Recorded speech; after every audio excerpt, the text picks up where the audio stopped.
기도하겠습니다. 존귀하신 주 하나님 아버지, 이 한 시간을 주께서 긍휼히 여기시고 은혜를 베풀어 주옵소서. 주님께서 굶주림에 지친 수많은 사람들에게 오병이어의 역사를 통해서 먹을 것을 주심으로 오늘도 살아계신 하나님의 역사를 그들이 알고 경험했던 것처럼 이 한 시간 예배함을 통해서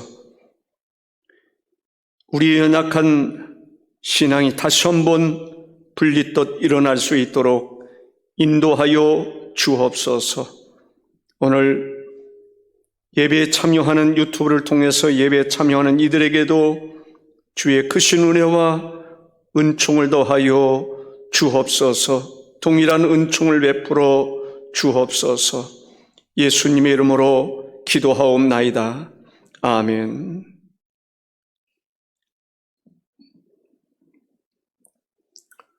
예수님께서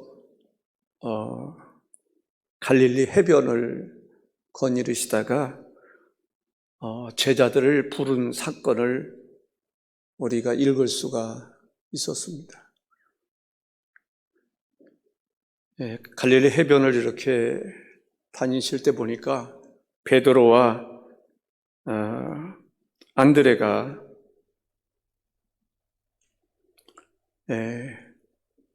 그물을 던지는 것을 보았어요. 고기 잡는 것을 보았다라는 것입니다. 그때 예수님께서 나를 따라오라 라고 말씀하셨습니다. 나를 따르라 라는 것이죠. 내게로 와라 라는 것입니다. 그때 베드로와 안드레가 그물을 던지다가 멈춰버립니다.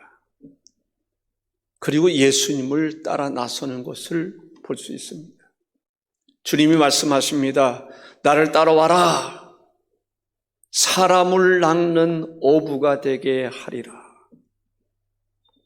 물고기 잡는 일에 익숙했던 베드로와 안드레에게 나를 따르라. 이제는 물고기 잡는 사람이 아니라 사람을 낚는 사람이 되게 할 것이다 라고 말씀하시는 거예요. 그랬더니 베드로와 안드레가 그물을 버려두고, 배와 그물을 버렸다고 볼 수 있어요. 그물과 배를 버려두고 예수님을 따르는 것입니다. 전혀 다른 인생을 시작하기로 결심하는 것을 볼 수 있습니다. 얼마 가다가 또 야고보와 요한을 보게 되는데, 야고보와 요한이 아버지와 함께 그물을 깁고 있었어요. 고기를 잡다 보면 그물이 찢어지기도 하고, 그러다 보면은 잡은 고기도 놓치는 경우들이 있지 않습니까? 그래서 그물을 놓는 사람들, 던지는 사람들은 그물을 항상 수선하는 일을 합니다. 그 일을 하고 있었단 말이죠. 그때 예수님께서 그들에게도 나를 따르라 라고 말씀하셨을 때에 그들은 아버지와 그물을 버려두고, 배를 버려두고 예수님을 따른 이야기를 오늘 본문은 하고 있습니다. 예수님이 나를 따르라 라고 했을 때 그들은 중요한 결단의 시기를 만나게 되는 것입니다. 나를 따르라 했을 때. 따르지 않으면 어떻게 됐을까요? 그들은 평생 고기를 낚아서 먹고 파는 일을 했을 것입니다. 그런데 주님을 따름으로 그들의 인생이 완전히 변화된 것을, 바뀐 것을 볼 수가 있습니다. 사람을 대상으로 엄청난 역사가 일어났던 것을 볼 수가 있습니다. 어떤 역사가 일어났을까요? 우리가 예수님을 따르려면, 신앙생활을 하려면 첫째로 예수님을 따르는 자가 되어야 합니다. 우리가 신앙생활을 하려면 예수님을 따르는 삶을 살아가는 것이 중요합니다. 사람들이 열심히 성경을 배웁니다. 그런데 그렇게 성경을 배웠는데 예수님의 제자가 못 되는 경우들을 보게 됩니다. 내가 성경을 많이 알면 예수님의 제자가 된다고 생각할지 모르지만 많이 안다고 해서 제자가 되는 것은 아닌 것 같아요. 아는 것이 중요하지 않다는 얘기를 하는 게 아닙니다. 아는 것도 중요합니다. 그런데 안다고 해서 예수님의 제자가 되는 것은 아니라는 거예요. 신앙생활을 잘하는 것은 아니라는 거예요. 아는 것이 신앙생활이라고 한다면 신학교 교수들이야말로 신앙생활을 잘할 수 있지 않겠습니까? 근데 신학교 교수들 가운데 신앙은 엉망인 경우들이 있어요. 진짜 예수 믿는 건가 싶을 정도로 그런 사람도 있습니다. 많이 알아야 된다고 생각하는 경우들이 있단 말이죠.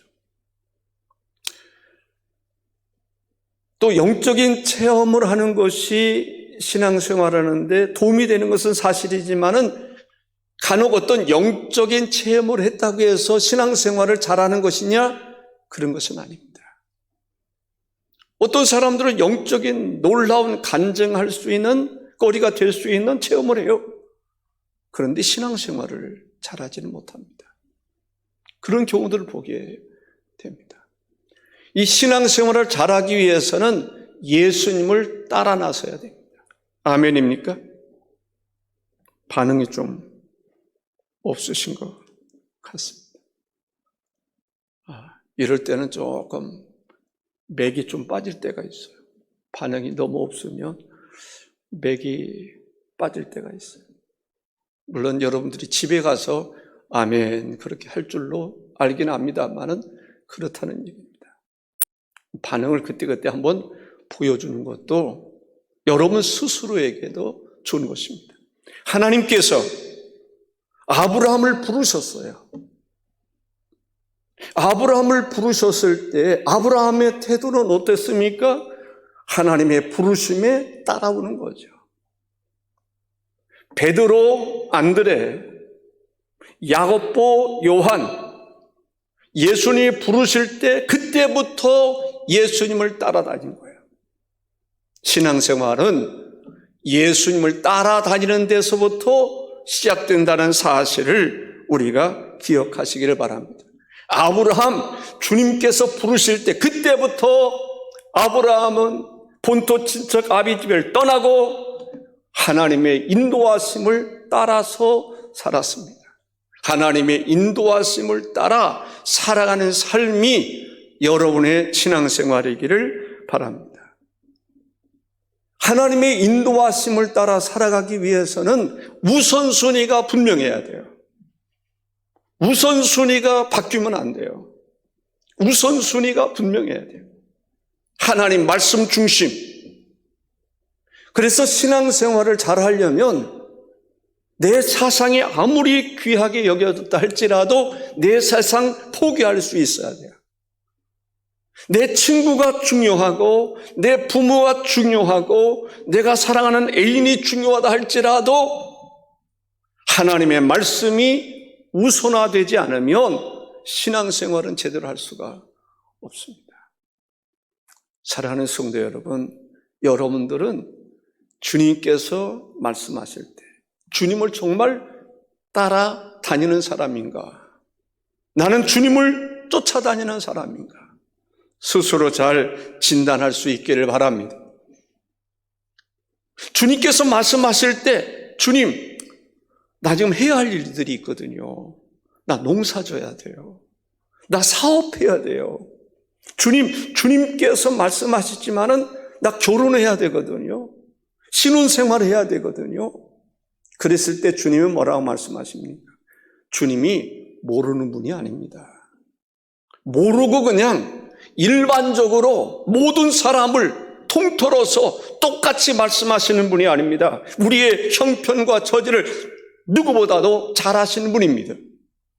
그래서 주님께서 말씀하시면 무조건 우리는 무조건 순종하는 일이지만 주님은 다 아시고 주님의 말씀에 순종하면, 우선적으로 순종하면 주님은 더 큰 은혜를 베풀어 주시는 줄로 믿습니다. 아브라함에게 주신 선물이 어떤 선물입니까? 자손에 대한 선물을 주신 거예요. 하늘의 뭇별과 같은, 바닷가의 모래와 같은 그러한 자식이 없었는데 그 자식을 선물로 주는 거예요. 땅을 주시는데 한 국가를 선물로 주시는 거예요. 민족을 선물로 주시고 국가를 선물로 주실 수 있는 분이 하나님이십니다. 하나님께서 우리에게 말씀하실 때 그 말씀을 정말 하나님을 신뢰하고 따르면 하나님은 크고 비밀한 것도 우리에게 보여주시고 우리를 위해서 신령한 은혜도 베풀어 주실 줄로 믿습니다. 주님께서 부르실 때에 분명한 목적이 있었어요. 나를 따라라. 사람을 낚는 어부가 되게 하리라 했습니다. 사람을 낚는 어부가 되게 하리라. 베드로나 안드레나 야고보나 요한이나 이 사람들은 아침에 일어나면 무슨 생각했겠어요? 바다 생각하는 거예요. 그 바다라는 게 어떻습니까? 때로는 무서운 풍랑도 있고 조심스럽고 두렵기도 하고 염려도 되고 오늘 과연 고기를 많이 낚을 수 있을까 걱정되는 것이 바다입니다.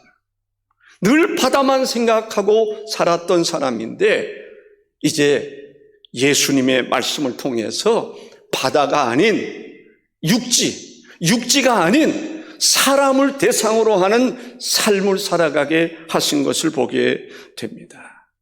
신앙생활을 잘하려면 두 번째는 주님과 동행하는 삶을 살아야 합니다. 주님이 어느 곳에 가든지 주님이 가는 곳에 가는 거예요. 주님이 쉬는 곳에서 쉬고 주님께서 일어나시는 곳에서 일어나고 주님께 쉬셨던 것도 한번 생각해 보는 거예요. 쉬시다가 일어나신 것도 한번 생각해 보는 거예요. 누우셨던 것도 생각해 보고 주님께서 베들레헴에 가셨단 말이죠. 그러면 베들레헴까지도 가보는 거예요. 이게 성지순례가 중요한 게 뭐냐면 저는 성지순례는 못 가더라 할지라도요. 성지순례와 같은 곳을 저는 만들고 싶었던 거예요. 10만 평이든지 20만 평이든지 사실은 10만 평은 좀 작죠. 30만 평은 좀 있어야 되죠. 저는 어렵게 생각하지 않는 사람이에요.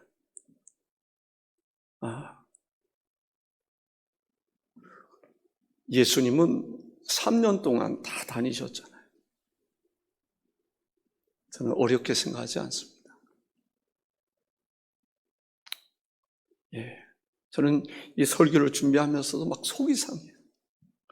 그건 누군가가 만들었어야 되는데, 만들면 되는데. 베들레헴도 한번 만들어보고 그 시대를 생각하면서 베들레헴도 한번 만들어보고 가버나움도 한번 만들어보고 가버나움에서 일어났던 사건들 백부장이 그 하인을 중풍병을 앓고 있는 하인을 위해서 예수님을 찾아봤을 때 말씀을 통해서 백부장의 하인이 나음을 입었던 그 현장도 한번 만들어보는 거예요. 그림 그릴 줄 아는 사람들 잘 그려야 되는 건 아니잖아요. 그림 하나 그려보고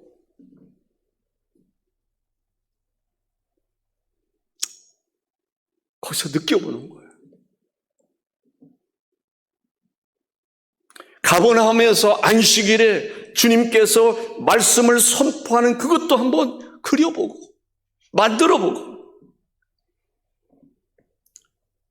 벳바가의 나귀 새끼를 풀어오라고 하시는 주님의 말씀을 듣고 나귀 새끼를 풀어왔던 그 현장도 한번 가보고, 복음서에 나타난 예수님의 행적을 같이 따라다녀 보는 거예요. 그리고 묵상하는 거예요. 성경을 통해서 묵상해 보는 거예요. 거라사 광인, 무덤 속에 무덤을 배경으로 살아왔던 그 사람 때문에 두려워서 사람들이 그곳에 왕래하지 못했던 그곳에 예수님이 가셨단 말이죠. 마가의 다락동 가보고, 신앙생활은요, 주님을 따라야 돼요. 아무리 많이 배워도 지식이 신앙생활을 바르게 하는 게 아닙니다. 예수님 따라다녀야 돼. 아멘입니까? 예수님과 동행해야 돼. 동행. 주님이 어디로 가든지 십자가 지시면 십자가 그 지신 그곳에도 가고, 주님이 십자가를 통해서 고통을 겪으시면 그 고통도 그 밑에서 한번 느껴보기도 하고, 예수님이 십자가를 지고 걸어가신 그 길을 걸어갔던 적이 있습니다. 한번 걸어가 보는 거죠. 할 수만 있으면 그때 당시에 예수님이 십자가에 달려 죽으셨던 그 십자가도 한번 져보고, 그 십자가에 우리가 못 박힐 수 없지만 한 번 두 손을 벌리고 못을 못 박는다 할지라도 새끼로 묶고서라도 십자가에 한번 매달려 보기도 하고, 예수님과 동행하는 것이 신앙생활 하는 거예요. 아멘입니까?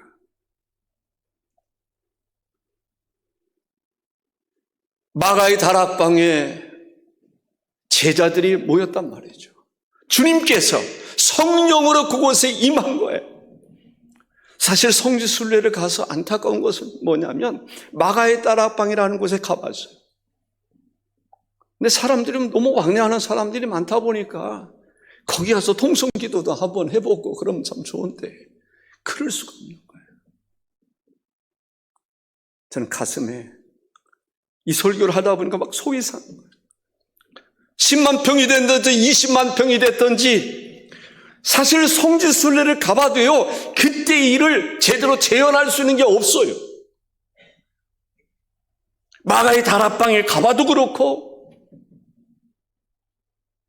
어느 곳에 가든지 그래요. 그런데 정말 제가 마음속에 그림이 뭐냐면, 예수님이 활동했었던 그러한 모든 지역들 50군데면 50군데를 만드는 거예요.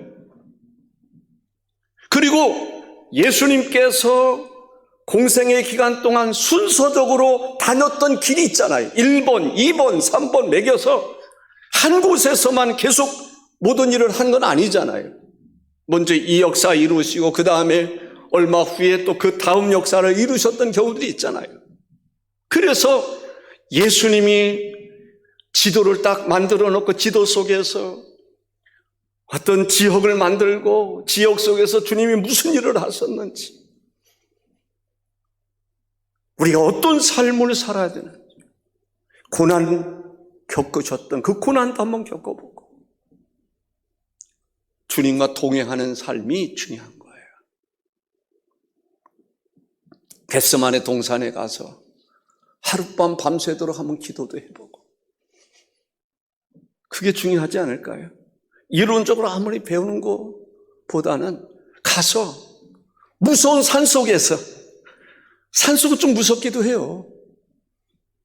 여러분들 낮에 가서 기도하는 거하고 밤에 가서 기도하는 거 달라요.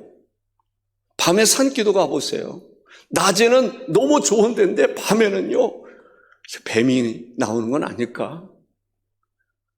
그런 생각이 들 때가 있어요. 혹시 짐승이 나오면 안 돼? 어떨까? 두려울 때가 있어요.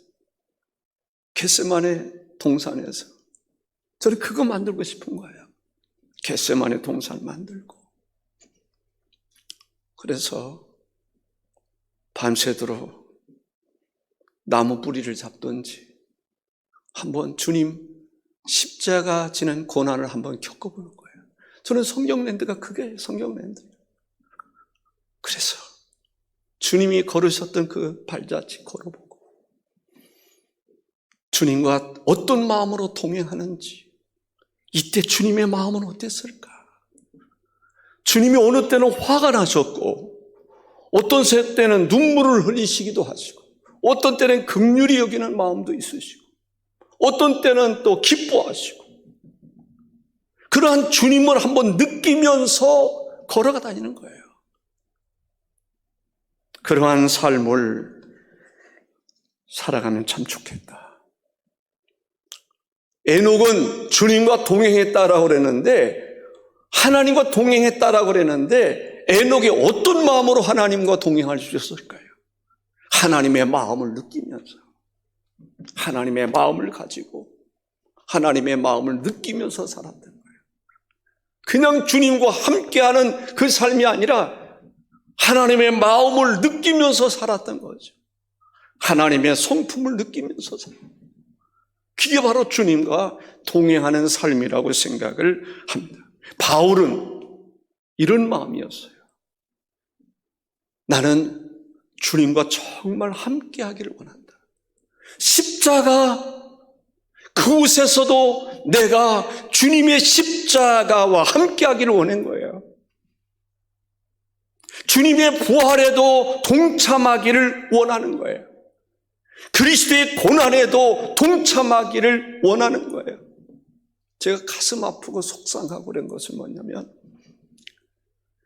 하나님의 교회 이단에, 하나님의 교회에 지금 건물들이 있는데 59%가 교회가 부도났을 때 그 교회를 인수한 게 하나님의 교회입니다. 근데 그 건물 가운데 하나는 너무너무 기가 막혀.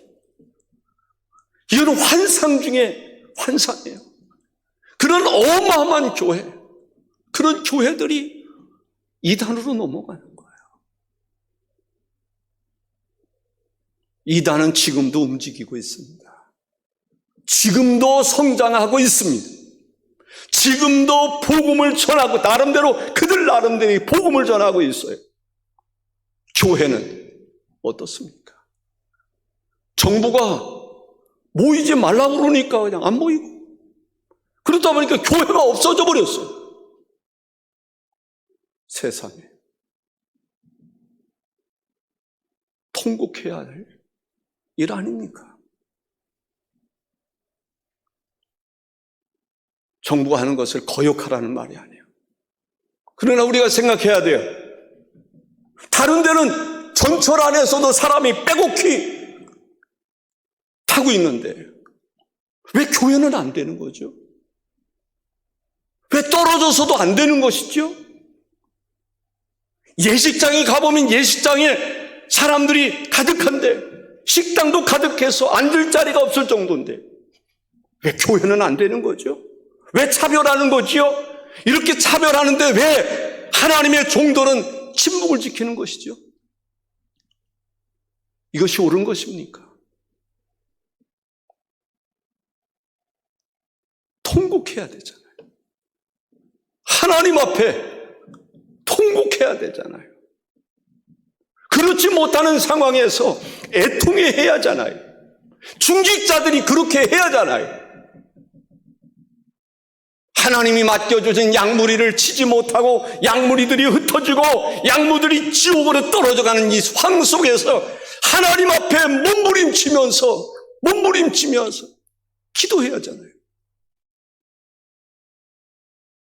당연한 것처럼, 그래도 되는 것처럼 생각한다면 복음의 의미가 뭘까 하는 속상함이 없지 않아 있습니다. 우리는 주님과 동행하는 삶을 살아야 됩니다. 십자가 지시는 그 십자가의 자리에도 동행하고 부활에도 동행하고, 그래서 바울은 이렇게 말합니다. 빌립보서 3장 10절과 11절에 내가 그리스도와 그 부활의 권능과 그 고난에 참여함을 알고자 하여 그의 죽으심을 본받아. 십자가에 달 죽으신 거죠. 어떻게 해서든지 죽은 자 가운데서 부활에 이르려 하노라 했습니다. 사랑하는 성도 여러분, 내가 많은 것을 안다고 신앙생활 잘하는 게 아니에요. 아는 거하고 신앙생활하고는 상관이 없는 경우들이 있어요. 행함이 없는 믿음, 죽은 믿음이라고 말하고 있어요. 실제적으로 주님을 따라다녀야 돼. 아멘. 주님을 따라다니기 위해서는 주님과 동행해야 돼. 동행하지 아니하고 주님이 행하신 일을 경험할 수가 없어요. 왜 주님이 우셨는지, 왜 주님이 기뻐하셨는지, 왜 주님이 진노하셨는지, 왜 주님이 슬퍼하셨는지. 주님과 동행할 때, 주님을 따라다닐 때 알 수 있다고 믿습니다. 세 번째 말씀드리고 싶은 것은 신앙생활은 주님을 닮아가야 하는 것입니다. 주님을 닮아가기 위해서는 주님을 항상 지켜볼 수 있어야 돼요. 바라볼 수 있어야 돼요. 주님 닮아가기 위해서는 주님이 겟세마네 동산에서 어떻게 기도해 주셨는지, 어떻게 기도했는지를 지켜봐야 돼요. 바라봐야 돼요. 아, 주님이 저렇게 몸부림치면서 기도하셨구나. 얼마나 몸부림치며 기도했는지 땀방울이 보니까 핏방울이 바뀌는 것을 느낍니다. 땀방울이 핏방울이 되도록 기도하셨구나. 주님을 항상 바라봐야 돼. 주님이 왜 십자가 졌는지, 어떻게 지고 가셨는지, 주님이 십자가에 달려 죽으시면서 그를 비난하는 사람, 모욕하는 사람, 십자가에 자기를 못 박는 사람을 위해서 주님은 어떻게 하셨는지 그걸 봐야 돼. 아멘입니까? 주님을 항상 주님 관심을 가지고 주님을 바라봐야 돼.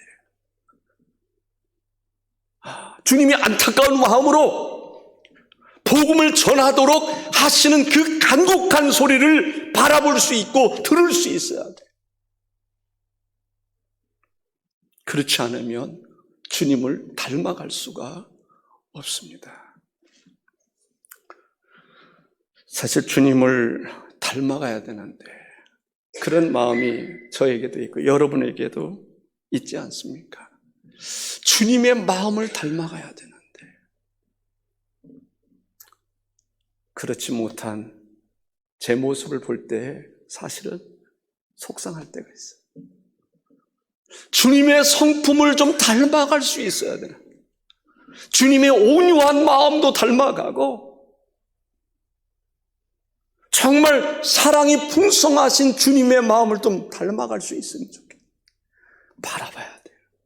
어떻게 어린아이들을 품으셨는지. 그때 당시에 서기관이든지 바리새파 사람이든지 사두개파 사람이든지 소위 종교적인 어른이라고 하는 사람들은 예수님처럼 제자들을, 아니 어린아이들을 품지 않았단 말이죠. 예, 또 어른들이 이야기할 때 끼지 마. 그런 거예요. 어른들이 이야기할 때 끼지 마. 너는 여기 낄 자리가 아니야. 근데 아이들의 입장에서 보면요, 어른들이 이야기하는데 끼고 싶어요. 그렇지 않겠어요? 예수님 말씀을 어른들만 듣고 싶은 것이 아니라 어린아이들도 예수님 말씀을 듣고 싶었어요. 그 마음을 주님이 아시잖아요. 그 아이들도 이리 와. 자기 자식이 복을 받기를 원하는 그 부모의 마음을 주님이 아시잖아요. 데리고 와. 내게 오는 것은 금하지 마라. 중요한 것은 그러한 주님의 마음을 우리가 닮아가는 것이 중요하다는 거예요. 제가 늘 고맙게 생각하는 사람이 있는데 그 사람이 고모님이에요. 어렸을 때 그 추억이 있잖아요. 그 고모님이 저희 아버님보다 나이가 좀 더 많으신 고모님이신데 그 오시면요, 고모님 두 분이 오시는데 그 한 분이 저를 항상 이 팔베개를 하고 주무셨어요. 얼마나 아끼는지, 얼마나 사랑하는지, 먹을 거 사주고, 헌선아, 이리 와. 고모한테 와. 그럼 그 품이 그렇게 좋을 수가 없었어요. 그 예수님께서 우리가 어린아이를 대할 때 주님을 닮아가는 게 중요해요. 아멘입니까? 거라사 광야를 보면서 주님이 생각하는 게 다를 수 있단 말이죠. 지금 무덤을 휘젓고 다니면서 그 무덤 속에 우리나라의 무덤하고 다르니까 거기는 이제 돌무덤이란 말이죠. 그러면 그 시신이 이제 오래되면 이제 썩고 뼈만 남고 그러잖아요. 그럼 그 속에 들어가 자는 거예요. 기가 막힌 거죠. 기가 막힌 인생을 살아가는 거죠. 그런데 그를 주님이 생각할 때 너무 가슴이 아픈 거예요. 다른 사람들은 다 그를 가까이 하지 않지만 주님은 그 사람 잊을 수가 없는 거예요. 그래서 제자들과 함께 풍랑을 겪어가면서도 그곳에 가기를 원했던 거죠. 만일에 말이죠, 그 사람이 내 자식이라고 그러면, 남이라고 생각하면 어떨지 모르겠지만 내 자식이라고 생각하면 거기 주님 모시고 가고 싶지 않겠어요? 그래도 주님 같지는 않지만 내 자식이라고 하는 애타는 마음이 있지 않겠어요? 그 마음을 우리가 본받는 거예요. 저는 교회, 이단에 넘어가는 그 어마어마한 교회, 상상할 수 없는 그러한 대한민국뿐만 아니라 전 세계적으로 그렇게 아름다운 교회가 있을까 싶을 정도의 교회. 그 교회가 이단에 넘어갈 때 주님은 얼마나 가슴이 아프셨을까? 주님의 마음을 그 교회 성도들이 가졌더라면 그 절대로 이단에게 넘기지 않았을 거예요. 내 재산을 팔아서라도 아마 그 교회를 살렸을 거예요. 중요한 것은 오늘날 교인들의 숫자와 교회의 숫자가 많고 적음을 떠나서 중요한 것은 주님을 닮아가는 사람이 바른 신앙생활을 하는 사람이지, 감투가 아니라는 거예요. 뭐 집사가 되고 장로가 되고 목사가 되고 이게 중요한 게 주님을 따라다니는 사람이 있어요. 주님과 동행하는 삶을 살아가야 돼요. 주님을 본받을 수 있는 삶을 살아가는 것이 중요하다라는 것입니다.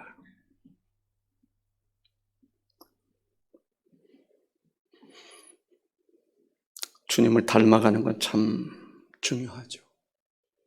주님이 십자가를 지셨을 때 예수님을 십자가에 못 박았던 사람들 히히덕거리고 예수님 조롱하고 그랬을 때 그들의 위엄이 하늘을 닿는 듯 그 권세가 대단한 것처럼 보였을 그때 주님은 그들을 바라보면서 무슨 생각을 하셨을까?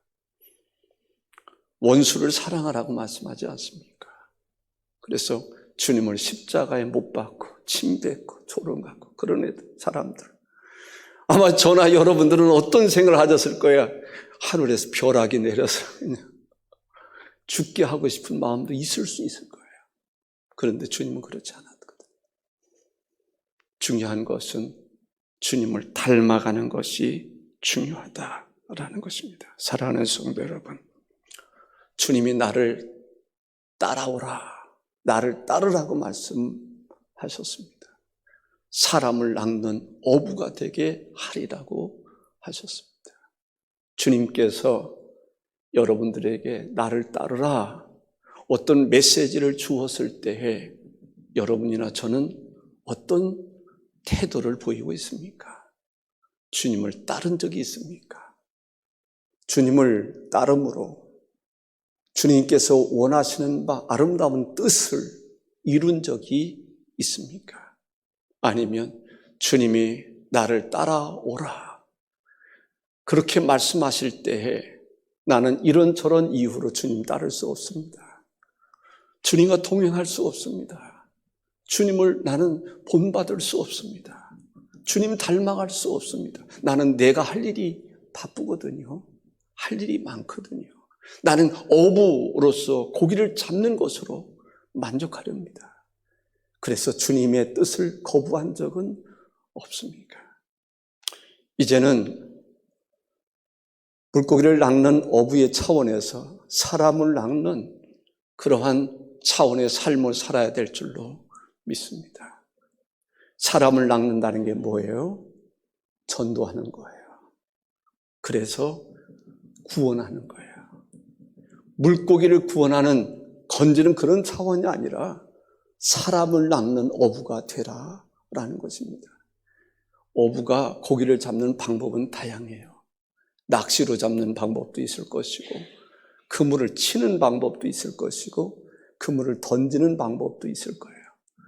전도라고 하는 것도 방법이 다양해요. 개인 전도도 있고, 또 대중 전도도 있고, 또 문서로 전도하는 방법도 있고, 또 선물로 전도하는 방법도 있을 수 있고, 어떤 방법이든지 여러분들이 기도하면서 사람을 낚는 어부가 될 수 있기를 바랍니다. 그때 주님은 그런 마음을 주실 거예요. 정말 주님께서 이 땅에 오신 목적이 뭐죠? 사람을 구원하기 위해서 오신 것입니다. 세상의 가치가 다 귀한 가치일 수 있겠지만 사람을 낚는 것보다, 구원하는 것보다 더 귀한 가치는 없어요. 우리 주변을 보세요. 저는 기가 막힌 것이, 어린 세대들, 다음 세대들, 복음을 접하지 못한 아이들이 수두룩합니다. 한 번도 복음을 제대로 접해보지 못한 아이들이 수두룩해요. 그리스도인들의 자녀들조차도 그렇습니다. 지금이야말로 저는 그런 생각이 들어요. 한나와 같은 사람이 돼야 되는데, 한나와 같은 어머니의 마음을 가져야 되는데, 주님과 같은 마음을 가질 수 있어야 되는데, 교회에서 정말 필요한 게 뭘까요? 주님을 닮아가는 것입니다. 주님을 본받는 것입니다. 한 구절 읽어드리고 마치겠습니다. 다니엘서 12장 3절에 지혜 있는 자는 궁창의 빛과 같이 빛날 것이요 많은 사람을 옳은 대로 돌아오게 한 자는 별과 같이 영원토록 빛나리라. 기도하겠습니다.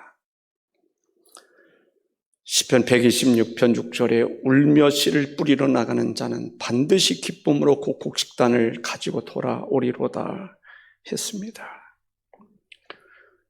보스턴에 킴볼이라고 하는 한 무명 교인이 있었습니다. 길을 가다가 구두방 앞을 지나가는데 전도하고 싶은 마음이 들었습니다. 그래서 가던 길을 멈추고 다시 되돌아서 복음을 전했습니다. D.L. 무디였습니다. D.L. 무디가 그리스도를 영접한 이후에 수만 명을 전도했던 것을 볼 수 있습니다. 저는 무디 신학교를 가본 적이 있습니다. 그 신학교에 미국 전역의 이 복음 방송을 통해서 복음을 전하는 것을 볼 수 있었습니다. 무디 신학교는 돈이 없는 사람도 전액 장학금을 주기 때문에 들어갈 수 있습니다. 공부할 수 있습니다.